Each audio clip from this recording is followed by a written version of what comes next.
My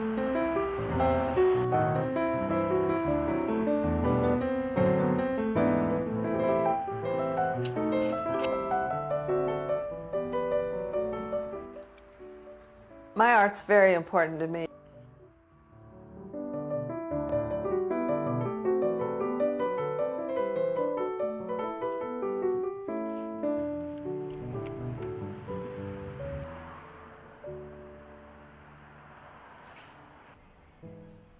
For me, as a creative person, I have to paint. It's just like breathing or eating. It's a necessity to me to paint every day.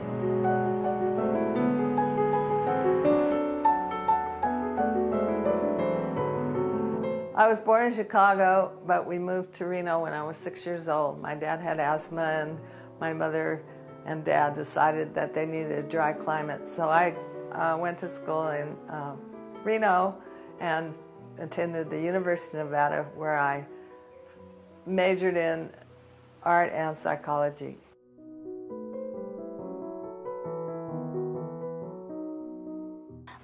The way she has been struggled and is a breast cancer survivor, and that gave me an understanding how she tried to express her emotional onto the art.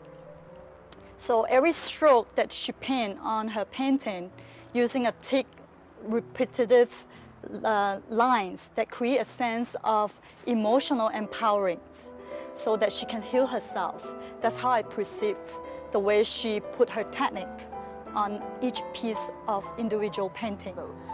I believe that I met Susan in the early 70s. And at the time, I was an art advisor, but I had a gallery. And the gallery was basically a forum. And so this artist came to see me. Her name was Susan Moss.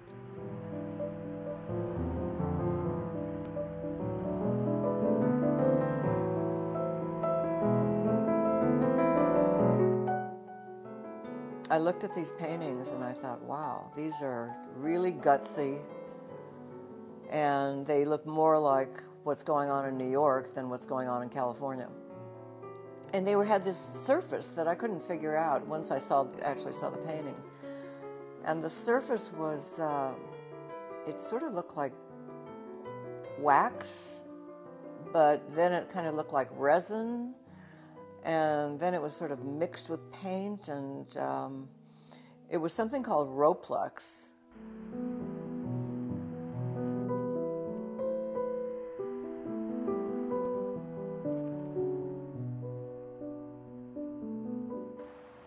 I was a very conservative artist when I first started, and I used to write a column for the University of Nevada, and I only liked representational art.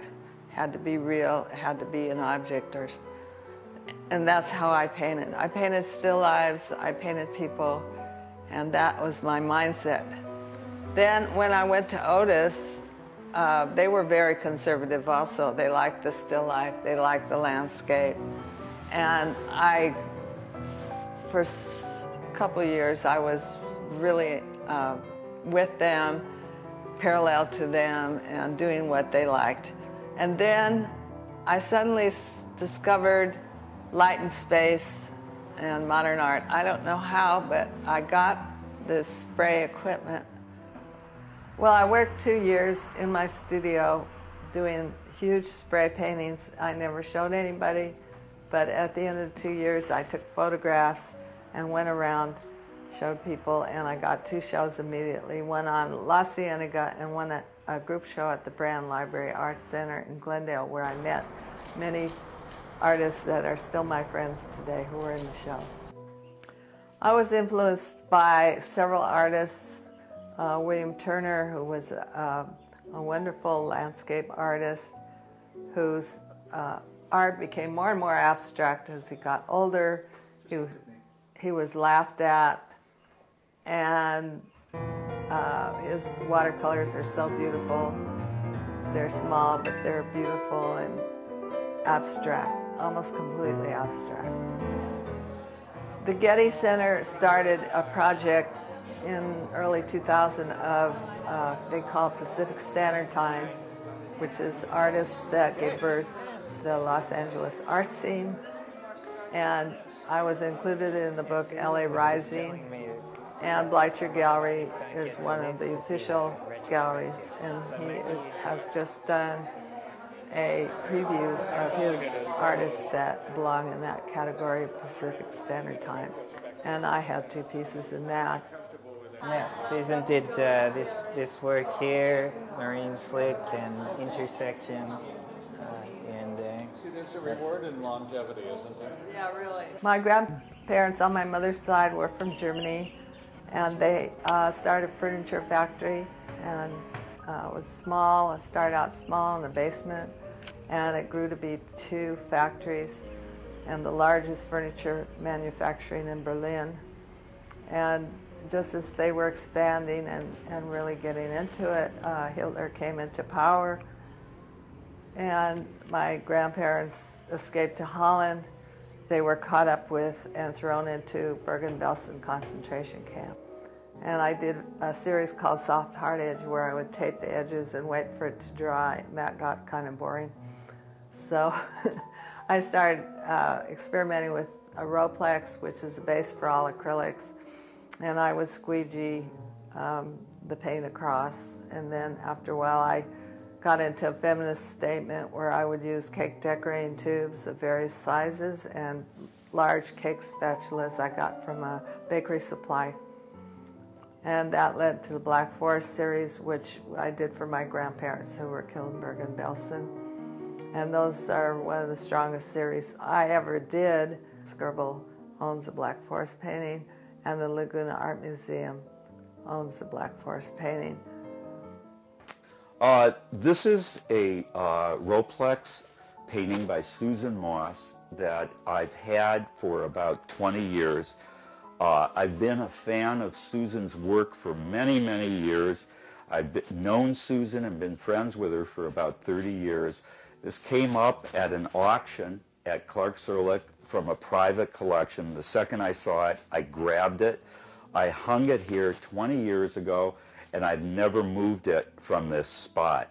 I get a lot of light change in this room, and especially on this particular location, and it's like having 5 different paintings because the light is constantly changing.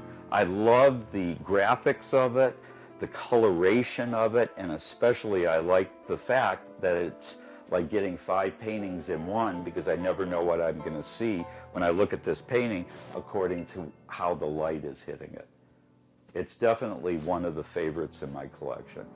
I feel that large is easier to get into, and I do a gestural thing with my whole body. I'm very athletic, and I like to get my body, not just my wrist or my hand, into my work, and it seems more physical and more immediate when I use a whole body gesture. When I was 32 years old, I was showing on Madison Avenue. And I've always shown my work continually.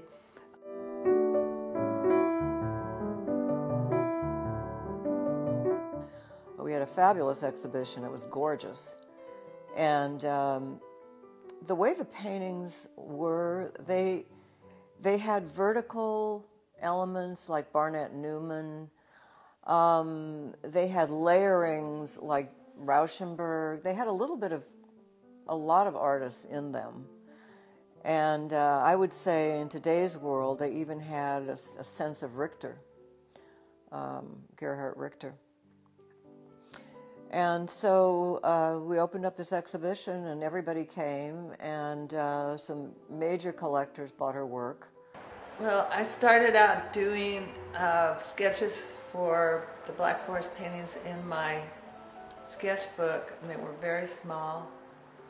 And when my New York dealer came by, David Finley Jr., he wanted to show the sketchbook drawings with the Black Forest paintings, and I said, no, they're really only for myself. They're just sketches. They're not going to be that presentable. And he said no, he thought they would look good.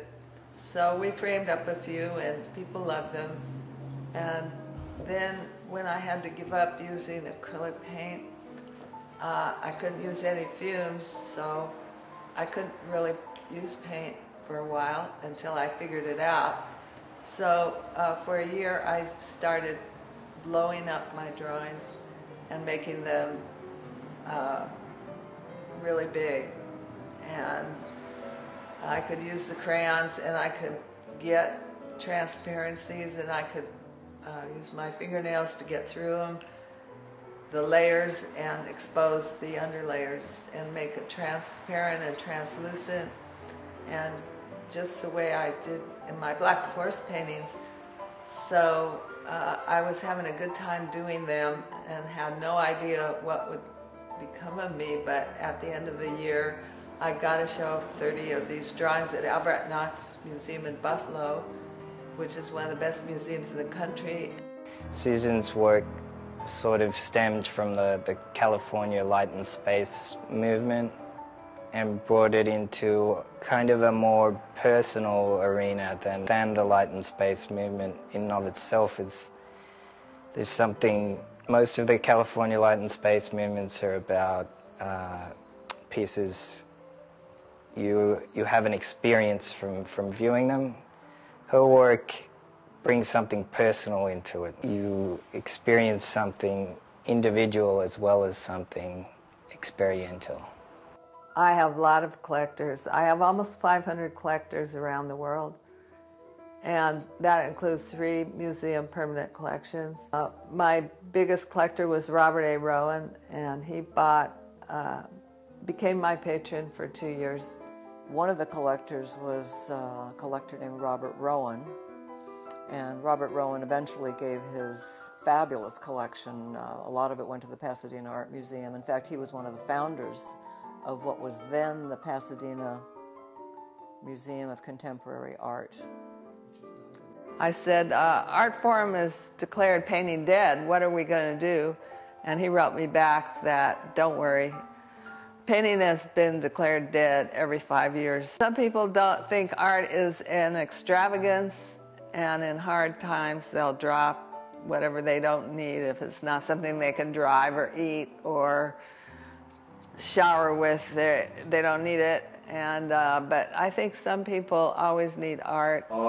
Susan Moss is a very, very unique artist. She's an abstractionist whose work is really identifiable as her own, especially her Rollex paintings and her black forest paintings. I love finding an artist whose work is totally unique and looks like nobody else, and especially an abstractionist whose work I could really relate to and see things in.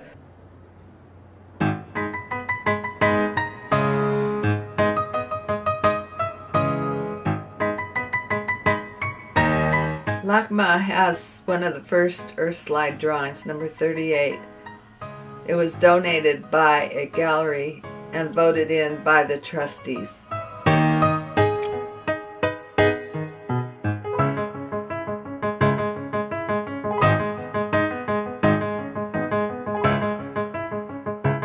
There should be beautiful art that's not only beautiful but communicates, that you can see things in it that relate to yourself emotionally, that relate to yourself physically, that not just objects, but color and line and shape and movement.